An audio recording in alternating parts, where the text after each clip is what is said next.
सा विद्या या विमुक्तये, विद्या वही है जिससे मुक्ति मिले। और किस मुक्ति की यहाँ बात हो रही है? जो भी जीवन में हमारा लक्ष्य है उसको हम लोग पा लें, अर्थात हमें मुक्ति मिल गई। तो हमारा लक्ष्य क्या है? यूपीएससी, आईएएस और आईपीएस और आईएफएस, टॉप 3 के जो कैरियर होते हैं यही लोगों के लक्ष्य होते हैं ज़्यादातर। इसके बाद लेकिन जो क्लास 9th के बच्चे हैं, क्लास 10th के जो बच्चे हैं, उनकी भी इच्छा रहती है कि सर जो आप पढ़ा रहे हैं उसको हम लोग के लिए भी यूजफुल बनाइए। तो आज की जो वीडियो है वो क्लास 9th की एनसीईआरटी ज्योग्राफी की लाई गई है, जिससे जो यूपीएससी एस्पिरेंट हैं उनका जो विश है वो भी फुलफिल होगा। साथ ही जो क्लास 9th के बच्चे जो ज्योग्राफी पढ़ते हैं उनकी जो कॉन्सेप्ट क्लैरिटी में प्रॉब्लम आ रही है वो भी क्लियर हो जाएगी। तो हम लोग स्टार्ट करते हैं क्लास 9th की एनसीईआरटी, जिसका नाम है कंटेम्प्रेरी इंडिया पार्ट 1। और हमारा चैप्टर 1 है इंडिया साइज एंड लोकेशन। तो साइज एंड लोकेशन में जब लोकेशन की बात आती है तो यहाँ हम लोग को पढ़ना है इंडिया की लोकेशन। और इंडिया की लोकेशन समझने के लिए पहले हम लोग एक कॉन्सेप्ट समझते हैं। और कॉन्सेप्ट क्या होता है? जिस तरह से मैथमेटिक्स में हम लोग क्या करते हैं, किसी पॉइंट को लोकेट करने के लिए एब्सिसा और ऑर्डिनेट को यूज करते हैं, उसी तरह यहाँ पर हम लोग किसी पॉइंट को एलोकेट करने के लिए लॉन्गिट्यूड और लैटिट्यूड का यूज करते हैं। लैटिट्यूड जो हॉरिजॉन्टल लाइन होती है उसको हम लोग लैटिट्यूड कहते हैं, और जो वर्टिकल लाइन होती है उसको हम लोग लॉन्गिट्यूड कहते हैं। इंडिया का जो लैटिट्यूडनल एक्सटेंशन है वो 8 डिग्री 4 मिनट नॉर्थ से लेकर 37 डिग्री 6 मिनट नॉर्थ तक है, और जो लॉन्गिट्यूडनल एक्सटेंशन है वो 68 डिग्री 7 मिनट ईस्ट से लेकर के 97 डिग्री 25 मिनट ईस्ट तक है।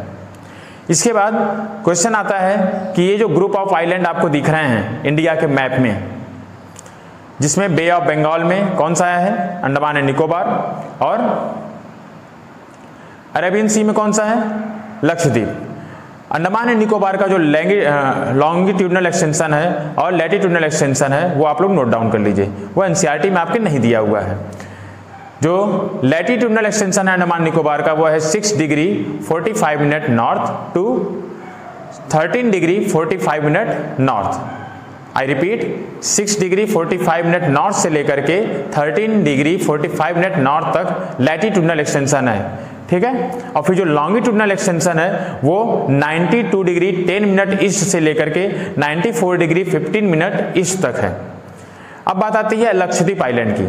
लक्षद्वीप आइलैंड का जो लैटिट्यूडनल एक्सटेंशन है वो 8 डिग्री नॉर्थ से लेकर के 12 डिग्री 13 मिनट नॉर्थ तक है, और जो लॉन्गिट्यूडनल है उसका एक्सटेंशन है वो 71 डिग्री ईस्ट से लेकर के 74 डिग्री ईस्ट तक है। अब आपको एनसीईआरटी में जो स्लाइड है वो दिख रहा होगा, Tropic of Cancer. Tropic of Cancer क्या है? 23 डिग्री 30 मिनट नॉर्थ। तो 30 मिनट का क्या कॉन्सेप्ट है? अब आप लोग समझ लीजिए, 1 डिग्री में 60 मिनट्स होते हैं और 1 मिनट में 60 सेकेंड्स होते हैं। ये जो हमारा लैटिट्यूडनल या लॉन्गिट्यूडनल एक्सटेंशन है, इसमें जो डिग्री की बात की जा रही है वो डिग्री 1 डिग्री में 60 मिनट को डिवाइड किया गया है और 1 मिनट में 60 सेकेंड को डिवाइड किया गया है। तो 30 मिनट का मतलब होता है हाफ डिग्री, क्योंकि 60 मिनट में 1 डिग्री है, तो 30 मिनट का मतलब हाफ डिग्री। तो 23 डिग्री प्लस हाफ डिग्री, ये हो गया क्या? Tropic of Cancer. ये जो लाइन है, जितनी भी लैटिट्यूड जा रहे हैं, 0 degree latitude, 1 degree latitude, 2 degree latitude, ये सारे लैटिट्यूड में कुछ ऐसे हैं जिनका स्पेशल नाम है। जैसे 0 डिग्री लैटिट्यूड को हम लोग क्या कहते हैं? इक्वेटर कहते हैं। उसी तरह 23.5 डिग्री को हम लोग ट्रॉपिक ऑफ कैंसर कहते हैं, जो कि नदर्न हेमिस्फीयर में है। उसी तरह से 23.5 डिग्री साउथ वाले लैटिट्यूड को हम लोग ट्रॉपिक ऑफ कैप्रिकॉर्न कहते हैं। ट्रॉपिक ऑफ कैंसर वर्ल्ड में कहां से किस से देश से पास करता है, इसके लिए अलग से वीडियो आ जाएगी, नेक्स्ट वीडियो में आप लोग को बता दिया जाएगा। इसके लिए आप लोग हमारा वीडियो देखते रहिए। अब ट्रॉपिक ऑफ कैंसर इंडिया में कहां से पास करता है ये हम लोग को जानना जरूरी है। और एनसीईआरटी में जो कॉन्सेप्ट लिखा हुआ है, क्या लिखा हुआ है कि एनसीईआरटी बताता है कि Tropic of Cancer divides India into almost 2 equal parts. India को लगभग 2 बराबर हिस्सों में डिवाइड करता है ट्रॉपिक ऑफ कैंसर। अब ये किन किन देशों से पास करता है वो हम लोग जानेंगे नेक्स्ट वीडियो में, लेकिन ये इंडिया के किस किस राज्य से, किस किस स्टेट से पास करता है ये हम लोग अभी समझ लेते हैं, और उसको एक मजेदार ट्रिक के माध्यम से अभी याद भी कर लेंगे। तो उसकी ट्रिक ये है, आपके बोर्ड पे लिखा होगा और आपको हंसी भी आ रही होगी, गरम चीज बदतमीज। अब गर्म चीज बदतमीज आपको जल्दी से याद हो जाएगा, मुझे उम्मीद है। और ग, यहाँ जो ग है, ग से क्या है गुजरात, र से क्या है राजस्थान, म से क्या है मध्य प्रदेश, च को नहीं बल्कि हम लोग को छ जानना है, छ से छत्तीसगढ़ और ज से झारखंड। अब बदतमीज में जो ब है वो बता रहा है वेस्ट बंगाल को, और त बता रहा है त्रिपुरा को, और बदतमीज का जो मीज है, मीज मतलब मिजोरम। तो इस तरह से जो 8 स्टेट्स हैं इंडिया के, इन 8 राज्यों से जो ट्रॉपिक ऑफ कैंसर है वो पास करता है, और आप लोग को इजीली याद भी हो जाएगा। इसके बाद बात आती है southern most point of Indian union की। जो भारत देश है उसका जो सदर्न मोस्ट पॉइंट है वो क्या है? तो प्रेजेंट में जो सदर्न मोस्ट पॉइंट है, जो सबसे दक्षिणी भूभाग है भारत का, वो उसका नाम है कन्याकुमारी, जो कि तमिलनाडु राज्य में है।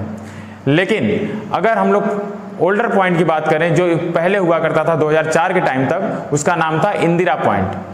इंदिरा पॉइंट जो कि 2004 की सुनामी में सबमर्ज हो गया, डूब गया। इसके साथ ही हम लोग को ये भी जान लेना चाहिए कि जो नदर्न मोस्ट पॉइंट है, जो सबसे उत्तरी हिस्सा है भारत का, उसका क्या नाम है? तो उसका नाम है इंदिरा कोल। इंदिरा पॉइंट साउथ में और इंदिरा कोल नॉर्थ में। लेकिन जो साउथ में इंदिरा पॉइंट था वो 2004 में सबमर्ज हो जाता है, डूब जाता है सुनामी के द्वारा।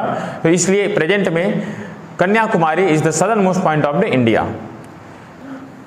अब आप लोग ईस्टर्न मोस्ट पॉइंट और वेस्टर्न मोस्ट पॉइंट को खुद से सर्च करेंगे, ये मैं आपसे ये उम्मीद करता हूँ। इसके बाद बात आती है states of India through which Tropic of Cancer passes. ये तो हमने देख लिया। अब हम लोग देखेंगे साइज को। साइज क्या है, इंडिया की साइज क्या है? हम लोग को पढ़ना क्या है चैप्टर में? Size and location. लोकेशन हम लोगों ने देख लिया, किस लैटिट्यूड से किस लैटिट्यूड तक है और किस लॉन्गिट्यूड से किस लॉन्गिट्यूड तक है। अब साइज हम लोग देखेंगे तो इंडिया की साइज कितनी बड़ी है। इंडिया की साइज की अगर बात करें तो ये 3.28 मिलियन स्क्वायर किलोमीटर में फैला हुआ है, जो कि जो पूरे वर्ल्ड का टोटल ज्योग्राफिकल एरिया है उसका 2.4% है। अब बात आती है कि जब 2.4% है पूरे टोटल ज्योग्राफिकल एरिया का, तो ये वर्ल्ड में किस रैंक पर आता है? वर्ल्ड में अगर एरिया वाइज बात करें तो सबसे बड़ा जो एरिया है किसी कंट्री का वो है रसिया। इसके बाद आता है कनाडा, फिर यूएसए, फिर चाइना, देन ब्राजील, और 6 नंबर पे है ऑस्ट्रेलिया, और 7th नंबर पे इंडिया। लेकिन हम लोग टॉप 10 को याद करेंगे तो 7 नंबर तक एनसीईआरटी में दिया हुआ है, लेकिन 8 नंबर पे आता है अर्जेंटीना, 9 नंबर पे कजाकिस्तान और 10 नंबर पे अल्जीरिया। तो फ्रॉम 1 to 10 टॉप 10 जो कंट्रीज हैं, largest countries of the world, उसकी लिस्ट आप लोग को यहाँ दिख रही होगी। इसके बाद टोटल लैंड बाउंड्री की बात करें अगर इंडिया की, टोटल लैंड बाउंड्री जो इंडिया का हम लोग मैप देखते हैं उसमें जो टोटल लैंड बाउंड्री है वो है 15,200 किलोमीटर। इसके बाद जो total length of the coast line है, जो समुद्री तट है, उसकी लेंथ की अगर बात करें तो जो एनसीईआरटी में दिया हुआ है वो मेन लैंड मतलब जो पूरा भूभाग है, उसके साथ ही अंडमान निकोबार और लक्षद्वीप आइलैंड को भी उसने ऐड कर दिया है। तो ये इसके पूरे समुद्र तट को हम लोग जोड़ लें जो भारत का मुख्य भूभाग है, और साथ ही अंडमान निकोबार और लक्षद्वीप का जो आइलैंड है उसके चारों ओर का जो समुद्री तट है, सबको ऐड करने के बाद आता है 7,516.6 किलोमीटर। और जो हम लोगों ने टोटल लैंड बाउंड्री पढ़ी वो कितना थी? 15,200 किलोमीटर। ऑलमोस्ट हाफ है कितना, क्या कोस्ट लाइन जो समुद्री तट है वो पूरे बाउंड्री का हाफ है ऑलमोस्ट। इसके बाद अब हम लोग कुछ पॉइंट नोट कर लेते हैं, जैसे जो कि यूपीएससी के लिए इंपॉर्टेंट हो जाता है। 10 degree latitude separates Andaman islands from Nicobar islands. जो लैटिट्यूड की हम लोग बात कर रहे थे, 0 डिग्री लैटिट्यूड, 1 डिग्री लैटिट्यूड, इसी तरह जो हम लोग का इंडिया का एक्सटेंशन कहाँ से स्टार्ट होता है? 8 डिग्री 4 मिनट से। और जो 10 डिग्री वाला लैटिट्यूड है वो अंडमान आइलैंड को निकोबार आइलैंड से सेपरेट करता है। फिर एक जो और इंपॉर्टेंट पॉइंट है वो क्या है, यहाँ पर हम लोग देखते हैं टाइम लैग के बारे में। टाइम लैग इंडिया में 2 आवर्स का दिखता है अरुणाचल प्रदेश और गुजरात के बीच में। ऐसा क्यों होता है? ऐसा इसलिए होता है कि जो लॉन्गिट्यूड है, लॉन्गिट्यूड में हर 1 डिग्री पर 4 मिनट्स का डिफरेंस हम लोग को दिखता है। तो इस तरह से 15 डिग्री जब हम लोग मूव करते हैं लॉन्गिट्यूड पर तो 1 आवर का डिफरेंस आ जाएगा, और जब 30 डिग्री मूव करेंगे तो 2 आवर्स का डिफरेंस आ जाएगा। और आप लोग देख रहे होंगे कि जो इंडिया का एक्सटेंशन है वो 68 डिग्री 7 मिनट से लेकर के 97 डिग्री 25 मिनट्स तक का है, और ये ऑलमोस्ट 30 डिग्री का है, 29 डिग्री समथिंग, कुछ मिनट में आता है आंसर। तो ऑलमोस्ट 30 डिग्री का ये डिफरेंस है, और ये जो 30 डिग्री का डिफरेंस है इसकी वजह से 2 आवर्स का टाइम लैग हो जा रहा है, 2 घंटे का टाइम में डिफरेंस आ जा रहा है। इसी वजह से डिमांड भी आती है कि जो नॉर्थ ईस्ट स्टेट हैं और जो गुजरात स्टेट है इनके लिए अलग अलग टाइम पीरियड हो जाए। लेकिन इंडियन गवर्नमेंट ने इसका सॉल्यूशन निकालते हुए क्या किया है, दोनों का मीन निकाल दिया। दोनों जो पॉइंट थे 68 degree 7 minute east and 97 degree 25 minute east का मीन निकालने पर हमको बीच का पॉइंट मिलता है 82 डिग्री 30 मिनट्स का, जो कि स्टैंडर्ड मेरिडियन ऑफ इंडिया कहा जाता है, जिससे कि भारत का समय निर्धारित होता है। और वो कहां से पास करता है, मिर्जापुर, उत्तर प्रदेश के मिर्जापुर से पास होता है। ये आपके एनसीईआरटी में साफ साफ लिखा हुआ है, इसको आप लोग याद रखेंगे। लेकिन अब हम लोग को एक कदम आगे मूव करना है, क्योंकि हम लोग happy learning with Gaurav sir से जुड़े हुए हैं। तो हम लोग क्या करेंगे, एक कदम आगे कहां जाएंगे, हम लोग ये जानेंगे कि ये जो स्टैंडर्ड मेरिडियन है ये यूपी में तो पास कर रहा है मिर्जापुर से, लेकिन यूपी के अलावा ये जो सीधी लाइन है और कहां से जा रही है। तो इसको भी याद करने का ट्रिक है हम लोग के पास, और वो ट्रिक है मौका। मौका है हम लोग के पास, MOUCA, M for Madhya Pradesh, O for Orissa, U for Uttar Pradesh, C for Chhattisgarh, A for Andhra Pradesh. तो इस तरह से ये वो स्टेट्स हैं जिनके through standard meridian of India pass करता है। अब हम लोग देख रहे हैं यहाँ पर लिखा हुआ है नोट में करके, opening of Suez canal. Suez canal के बारे में यहाँ इंफॉर्मेशन दी है। स्वेज कनाल मेडिटेरेनियन सी और रेड सी को लिंक करता हुआ एक कनाल बनाया गया 1869 में, जिसके बन जाने से इंडिया से यूरोप तक का जो डिस्टेंस था वो 7000 किलोमीटर रिड्यूस हो जाता है। तो हम लोग देखते हैं इंडिया के नेबरस कंट्री के बारे में, जो भारत के पड़ोसी देश हैं। आप लोग मैप पर देख सकते हैं कि हम लोग स्टार्ट करते हैं वेस्ट डायरेक्शन से। सबसे पहले आता है पाकिस्तान। पाकिस्तान के ऊपर हम लोग मूव करते हैं तो अफगानिस्तान, ये दोनों नॉर्थ वेस्ट में हैं। इसके बाद है चाइना, नेपाल, भूटान, ये इंडिया के नदर्न पार्ट में है, नॉर्थ साइड में है। भूटान के बाद हम लोग जब आगे बढ़ते हैं तो हम लोग देखते हैं क्या, म्यांमार और बांग्लादेश, ये दोनों इंडिया के ईस्ट पार्ट में हैं। और दो जो हैं आइलैंड कंट्री हैं जो कि इंडिया की नेबर हैं, पड़ोसी हैं, वो हैं सदर्न पार्ट में श्रीलंका और मालदीव्स। इस तरह से ये सारे जो कंट्रीज हैं ये इंडिया के नेबरिंग कंट्रीज कहलाते हैं। जिसमें से अब हम लोग बात करेंगे कि इंडिया में ऐसे कौन से स्टेट्स हैं जो कि लैंडलॉक्ड हैं। लैंडलॉक्ड स्टेट की अगर बात करें, लैंडलॉक्ड स्टेट का मतलब ऐसे कौन से स्टेट्स हैं, हम लोग यहाँ लैंडलॉक में पर्टिकुलर ये देखेंगे कि ऐसे कौन से स्टेट हैं जो किसी भी इंटरनेशनल बॉर्डर को शेयर नहीं करते हैं और साथ ही किसी भी सी कोस्ट को शेयर नहीं करते हैं। तो ऐसे सिर्फ 5 स्टेट्स हैं आपके पास। पहला आता है हरियाणा, और दूसरा आता है मध्य प्रदेश, तीसरा है Jharkhand, and 4th number is Chhattisgarh, and the last one is Telangana. ये 5 स्टेट ऐसे हैं जो कि किसी भी इंटरनेशनल कंट्रीज के साथ बॉर्डर शेयर नहीं करते और ना ही कोई सी कोस्ट के साथ बॉर्डर शेयर करते हैं। इन 5 कंट्रीज को आप जरूर याद रखिएगा। अब बात आती है बाउंड्रीज की, कौन सी बाउंड्री कहाँ है।